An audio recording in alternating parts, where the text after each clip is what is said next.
एक बेटा सही गलत किसकी वजह से होता है? बाप की वजह से, मां की वजह से नहीं मेरे भाई। एक शराबी बाप भी चाहता है कि मेरा बेटा शराब ना पिए, ध्यान रखना।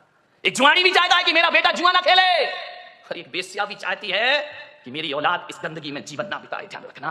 एक चोर ने भी ये सपना नहीं देखा होगा कि मेरा बेटा चोर बने।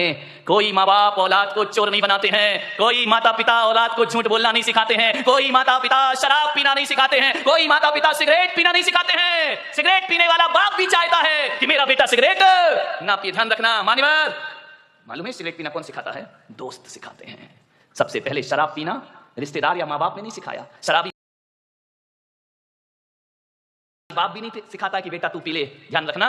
लेकिन सबसे पहले शराब पीना कोई सिखाता है तो दोस्त सिखाया करते हैं। सबसे पहले हाथ में सिगरेट आई तो माँ बाप और भाई के द्वारा नहीं, एक दोस्त के द्वारा हमारे हाथ में सिगरेट आती है। एक दोस्त के द्वारा हमारे जीवन में गलत चीजें आती हैं। और जब आदमी का स्टेटस ऐसा बन गया है, सिगरेट नहीं पिए, शराब नहीं पिए, तो कहते हैं कहां पिछड़ा हुआ आदमी, दुनिया चांद पे पहुंच गई, तू अगरबत्ती में लगता है। ध्यान रखिए मान्यवर, ऐसे बहकाने वाले बहुत मिलेंगे जिंदगी में।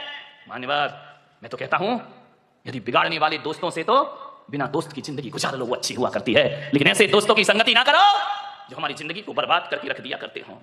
आप सोचिए, जीवन में संगति का बहुत असर पड़ता है। एक पानी की बूंद जो आकाश से गिरती है, और यदि वही पानी की बूंद किसी नीम के पेड़ में चली जाए तो उसका स्वाद कैसा हो जाता है मेरे भाई? बताइए, कड़वा हो जाता है। नीम जानते हैं?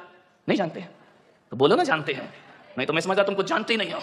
एक नीम के पेड़ में चला जाए तो स्वाद उसका कड़वा हो जाता है। वही पानी की बूंद गन्ने के खेत में चली जाए तो मीठी हो जाया करती है। वही पानी की बूंद यदि केले के पेड़ में चली जाए तो कपूर बन जाया करती है। वही पानी की बूंद यदि सांप के मुख में चली जाए तो हलाहल जहर बन जाया करती है। और वही पानी की बूंद नाली में चली जाए तो गंदी नाली हो जाती है। वही पानी की बूंद यदि समुद्र में गिर जाए तो खारी हो जाती है। और वही पानी की बूंद यदि सीपी के मुंह में चली जाए तो मोती बनकर के निखर जाया करती है। बूंद एक ही है। ये इतने रूप क्यों हुए उस बूंद के? संगति के कारण से।